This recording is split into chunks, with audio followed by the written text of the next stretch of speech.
Hello everyone, I am Jayprakash and welcome on my YouTube channel. प्यारे साथियों, पिछले video में हमने जाना कि definition of grammar, parts of grammar में 5 पार्ट थे: orthography, etymology, syntax, punctuation, prosody. फिर हम 5 भागों का डिफिनेशन जाने और फिर उसमें से एक जो था पहला पार्ट ऑर्थोग्राफी, उसका हमने पिछले वीडियो में डिटेल्स में चर्चा किया, जिसमें 10 पॉइंट था: लेटर्स, अल्फ़ाबेट, उसके बाद forms of letters, kinds of letters. Forms of letters में 4 प्रकार के आते थे। उसके बाद अल्फ़ाबेट में 26 लेटर्स थे। उसके बाद काइंड्स ऑफ लेटर में साउंड के आधार पे, जैसे वोवेल, कंसोनेंट, सेमी वोवेल, इसको पढ़े थे। उसके बाद प्रोनंसिएशन पढ़े थे, प्रोनंसिएशन ऑफ वोवेल्स पढ़े थे, प्रोनंसिएशन ऑफ कंसोनेंट्स पढ़े थे। और उसके बाद वर्ड्स पढ़े थे। उसके बाद सिलेबल पढ़े थे, जो शब्द खंड होता है। उसके बाद सेंटेंस, लास्ट जो 10वां पॉइंट जो था ऑर्थोग्राफी का सेंटेंस था। तो ये 10 पॉइंट हमने पिछले वीडियो में चर्चा किया है। तो आज हम पढ़ेंगे ग्रामर का पार्ट 2, जो दूसरा जो भाग है इटिमोलॉजी, जिसका मतलब होता है शब्द विचार। और यहाँ से फिल्म एक तरह से स्टार्ट हो जाएगा। और यहाँ से मतलब कंपटीशन में भी पूछा जाता है। तो यहाँ से हम वैसे अभी यहाँ मतलब इस क्लास में सिर्फ इंट्रो देंगे। सभी जितने भी जैसे पार्ट्स ऑफ स्पीच है, इटिमोलॉजी में स्टार्ट होता है पार्ट्स ऑफ स्पीच से, शब्द भेद से। तो सभी का डिफिनेशन आज हम जान लेंगे, फिर नेक्स्ट वीडियो में उसका भी हम डिटेल्स में चर्चा करेंगे। तो चलिए शुरू करते हैं। जैसे इटिमोलॉजी के बारे में पढ़े थे कि इसमें शब्दों की व्युत्पत्ति एवं उनके प्रकार का अध्ययन करते हैं। तो उसी में आता है अब पार्ट्स ऑफ स्पीच, शब्द भेद। पार्ट्स माने भाग, यानी शब्दों का जो भाग है। पार्ट्स ऑफ स्पीच मीन्स शब्द भेद। चलिए थोड़ा पार्ट्स ऑफ स्पीच का डिफिनेशन देख लेते हैं। All the words in English are divided into 8 groups according to their function in a sentence. अंग्रेजी भाषा में जितने भी शब्द हैं वे कार्य के अनुसार 8 तरह के होते हैं। अंग्रेजी भाषा में जितना भी शब्द है वो कार्य के अनुसार 8 तरह के होते हैं, जिन्हें हम पार्ट्स ऑफ स्पीच कहते हैं। तो शब्दों को कार्य के अनुसार 8 भागों में बांटा गया है शब्द को। तो चलिए देखते हैं पार्ट्स ऑफ स्पीच के अंदर कौन कौन से भाग आते हैं। तो पहला है नाउन, जिसका मतलब होता है संज्ञा हिंदी में। उसके बाद है प्रोनाउन, जिसका मतलब होता है सर्वनाम, नाउन, प्रोनाउन। एडजेक्टिव, जिसका मतलब होता है विशेषण। वर्ब, जिसका मतलब होता है क्रिया। उसके बाद एडवर्ब, क्रिया विशेषण। उसके बाद प्रीपोजिशन, जिसका हिंदी मतलब होता है संबंध बोधक अव्यय। उसके बाद कंजक्शन, जिसका मतलब होता है संयोजक अव्यय। उसके बाद 8वां अपना हमारा पॉइंट जो है इंटरजेक्शन, जिसका मतलब होता है विस्मयादि बोधक अव्यय। पानी पीने के बाद ना आते रहता है पुनः बाहर से।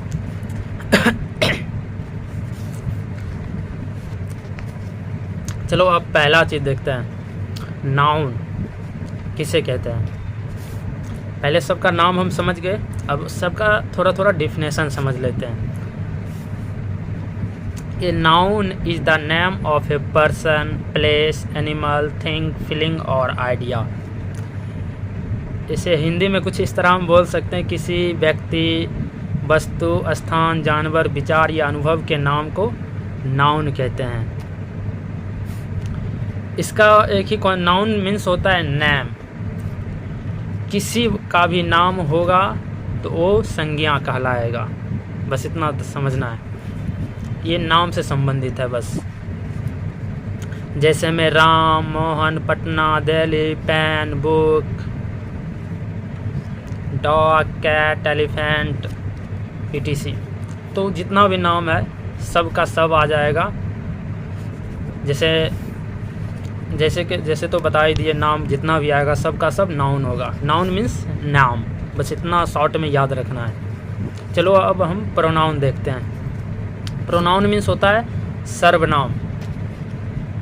ए pronoun is a word used in place of a noun. संज्ञा के बदले में आने वाले शब्द को सर्वनाम कहते हैं। जैसे में I, we, you, he, she, it, they, etc।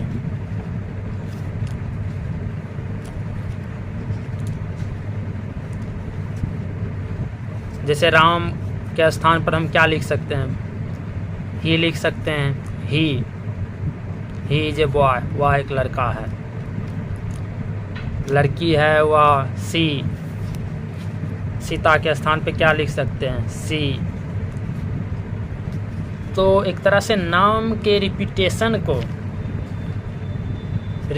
को रोकने के लिए बार बार, जैसे राम लंबा है, राम पढ़ता है, राम खेलता है, राम सोता है, तो बार बार राम राम राम करते हैं तो थोड़ा रिपीट हो रहा है तो अच्छा नहीं लगता है सेंटेंस थोड़ा पढ़ते हैं तो उसी नाम को पहला में, जैसे राम पढ़ता है, राम रीड्स, राम स्कूल जाता है, तो हम सबको अलग अलग, मतलब एक क्या कहते हैं उसको, एक कहानी की तरह अगर बनाते हैं तो उसमें नाम का अगर रिपीट करते हैं तो ये अच्छा नहीं लगता है थोड़ा कहानी। तो नाम का रिपीटेशन को रोकने के लिए हम सर्वनाम का प्रयोग करते हैं। नाम के जैसे राम है तो राम के स्थान पर ही दे देंगे। सीता लड़की है तो उसके स्थान पर सी दे देंगे। और भी बहुत सारा है जिसको हम डिटेल्स में पढ़ेंगे आगे। अभी फ़िलहाल हम सबका छोटा छोटा बस डिफिनेशन समझ लेते हैं। तो सर्वनाम प्रोनाउन आपको समझ में आ गया होगा कि नाम के रिपीटेशन को रोकने के लिए स्पेशली हम प्रोनाउन का प्रयोग करते हैं। चलिए अब तीसरा जो हमारा पॉइंट है एडजेक्टिव, जिसका मतलब होता है विशेषण। An adjective is a word which qualifies A noun और प्रोनाउन। संज्ञा या सर्वनाम की विशेषता बतलाने वाले शब्द को विशेषण कहते हैं। और एक चीज़ सभी के बारे में एक चीज़ आपको ध्यान रखना होगा, सब में शब्द का प्रयोग हो रहा है। क्योंकि पढ़ ही रहे हैं इटिमोलॉजी, शब्द विचार, तो स्वाभाविक है सब में शब्द ही आएगा। तो जो संज्ञा या सर्वनाम की विशेषता को बतलाता है, जो शब्द संज्ञा या सर्वनाम की विशेषता को बतलाता है, उसे हम विशेषण कहते हैं। जैसे में good, bad, tall, big, new, rich, poor, clever, intelligent, etc। ये सब क्या है? एडजेक्टिव है, विशेषता है। Ram is a good boy, Ram की विशेषता क्या है कि वो अच्छा लड़का है। Ram is a tall boy, वह एक लंबा लड़का है। राम एक लंबा लड़का है, उसका विशेषता क्या है? वो लंबा है। तो ये सब है विशेषता के अंदर आता है, विशेषण के अंदर। अब चौथा पॉइंट जो है हमारा है वर्ब, जिसका मतलब होता है क्रिया। A verb is a word which shows an action और स्टेट ऑफ बीइंग। जिस शब्द से कुछ होने या करने का बोध हो उसे वर्ब कहते हैं। जिस शब्द से, जो शब्द में कुछ करने या होने का बोध आ रहा है जिस शब्द से, उसे हम वर्ब कहेंगे। जैसे में come, go, read, sing, play, jump, swim, write, speak, dance, etc। तो ये सब क्या है कि क्रिया है। जैसे राम इज गोइंग, राम जा रहा है, तो क्या कर रहा है? क्रिया, जाने का काम कर रहा है। कमिंग, गोइंग, सिंगिंग, गा रहे हैं तो क्या हो रहा है? वो भी गाने का काम कर रहा है। कोई पढ़ रहा है तो वो पढ़ने का काम कर रहा है। टीच, पढ़ाना, पढ़ाने का काम कर रहा है। ये सब क्या है? क्रिया है। अब हम पांचवा पॉइंट देखते हैं एडवर्ब, जिसका मतलब होता है क्रिया विशेषण। An adverb is a word which modifies a verb, an adjective और अनदर एडवर्ब। वर्ब, एडजेक्टिव या दूसरे एडवर्ब की विशेषता बतलाने वाले शब्द को एडवर्ब कहते हैं।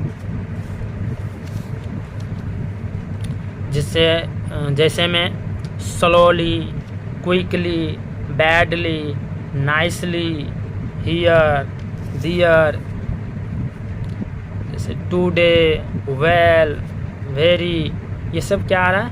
एडवर्ब में आता है। जैसे राम बहुत अच्छा लड़का है, Ram is a very good boy. Very में यहाँ क्या आ गया? एडवर्ब।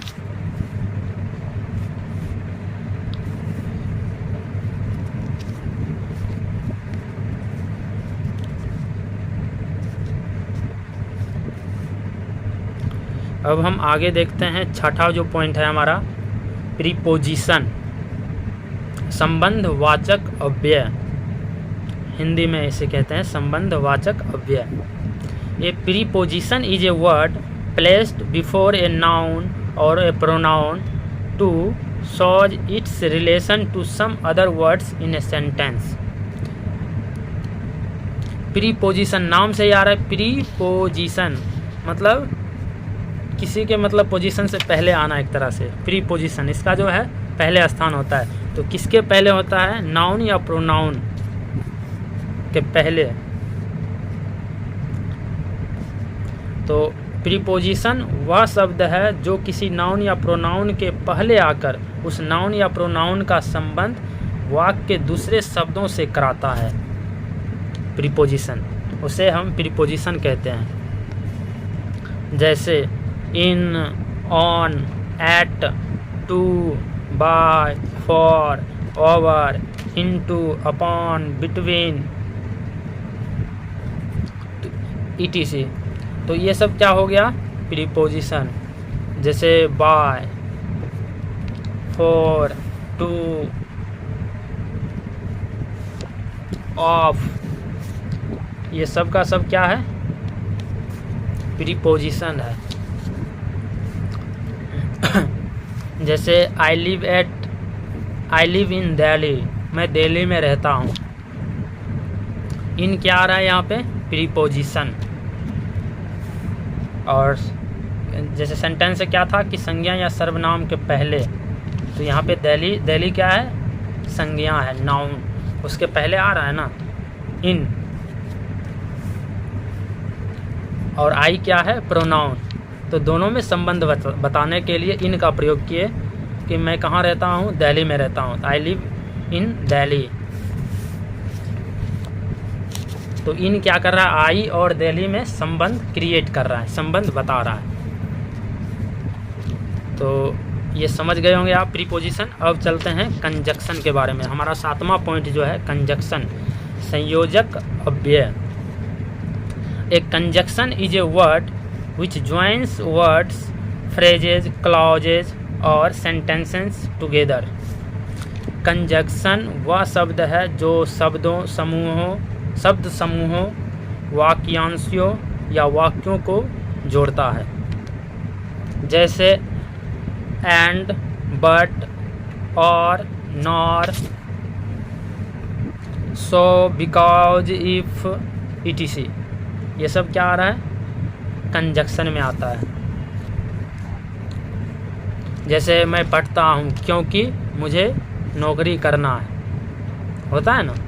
पढ़ते किस लिए? या बिजनेसमैन बनना है या अच्छा आदमी बनना है। तो कंजक्शन क्या कर रहा है? जोड़ने का काम कर रहा है।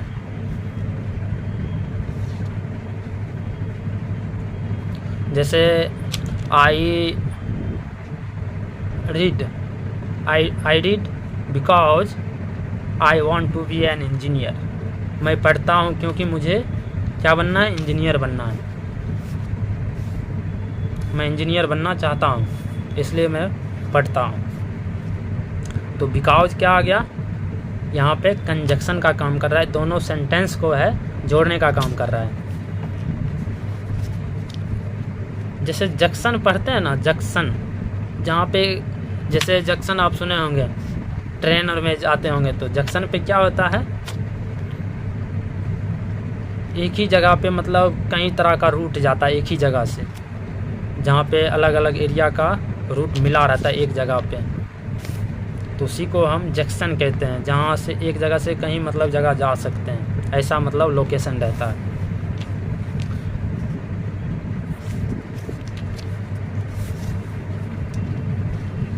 तो यहाँ और वो क्या करता है, सभी लोकेशन मतलब सभी एरिया को एक जगह जोड़ने का काम करता है जंक्शन। उसी तरह कंजक्शन है, सेंटेंस को जोड़ने का काम करता है कंजक्शन।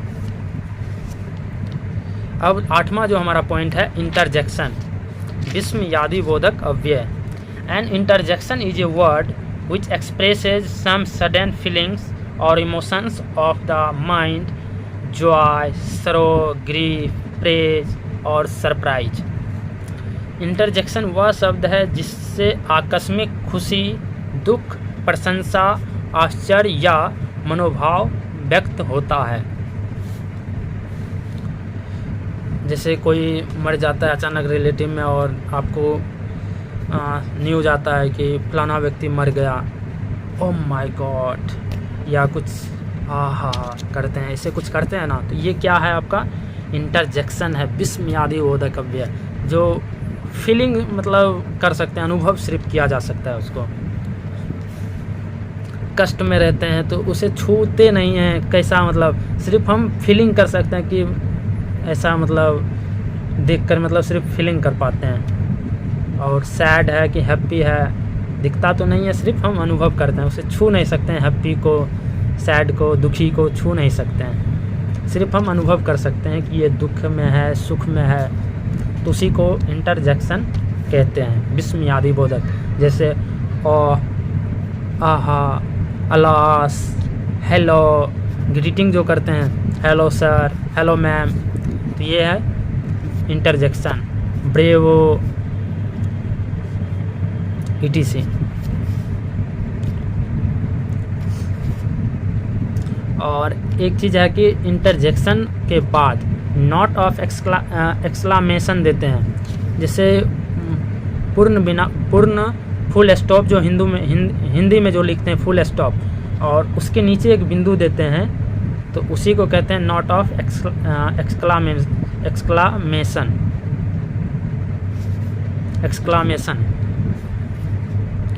तो लिखना ज़रूरी है इंटरजेक्शन वर्ड के बाद।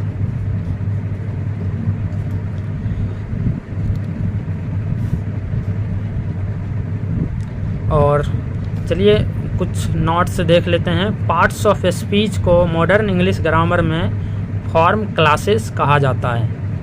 पार्ट्स ऑफ स्पीच को मॉडर्न इंग्लिश ग्रामर में क्या कहा जाता है? फॉर्म क्लासेस कहा जाता है पार्ट्स ऑफ स्पीच को। पार्ट्स ऑफ स्पीच कितना है? 8 है। उसको हम मॉडर्न इंग्लिश ग्रामर में कहते हैं फॉर्म क्लासेस। दूसरा नोट थी, अब देखते हैं कुछ एक संक्षिप्त में पार्ट्स ऑफ स्पीच के भेदों का संक्षिप्त विवरण में हम देख लेते हैं। जैसे उसका एक छोटा सा टेबल है, noun, pronoun, adjective, verb, adverb, preposition, conjunction, interjection, 8 के बारे में मतलब थोड़ा थोड़ा सबके मतलब एक टेबल बना के दिया गया। तो इसको हम स्लाइड में दे देंगे, पढ़ देते हैं। जैसे राम, पटना, काव, पेन, काइंडनेस, ये सब क्या है? नाउन में है। प्रोनाउन में आई, वी, यू, ही, सी, दे, ये सब क्या आ जाएगा? प्रोनाउन। एडजेक्टिव में आ जाएगा good, poor, tall, red, one, white, ये सब क्या आ जाएगा आपको? एडजेक्टिव में। Verb is, am, are, will, it, go, read, ये सब क्या आ जाएगा आपका? वर्ब में। उसके बाद adverb now, here, very, today, slowly, well, ये सब आ जाएगा एडवर्ब में। प्रीपोजिशन में at, in, to, of, by, for, ये सब प्रीपोजिशन में आ जाएगा आपका। उसके बाद कंजक्शन एंड, बट, और, सो, बिकॉज, इफ, ये सब आपका हो गया कंजक्शन। 8वां जो है इंटरजेक्शन, ओह, आह, अलास, ब्रेवो, हुर्रे, हेलो, हाय, ये सब है इंटरजेक्शन। तो आज की इस वीडियो को हम यहीं पर स्टॉप करते हैं और नेक्स्ट हम आगे यहीं उसके बाद जो होगा हम आगे स्टार्ट करेंगे अगले वीडियो में। तो आज की वीडियो को हम यहीं पर स्टॉप करते हैं। कैसा लगा ये वीडियो हमें कमेंट सेक्शन में ज़रूर लिखिएगा और बहुत बहुत धन्यवाद।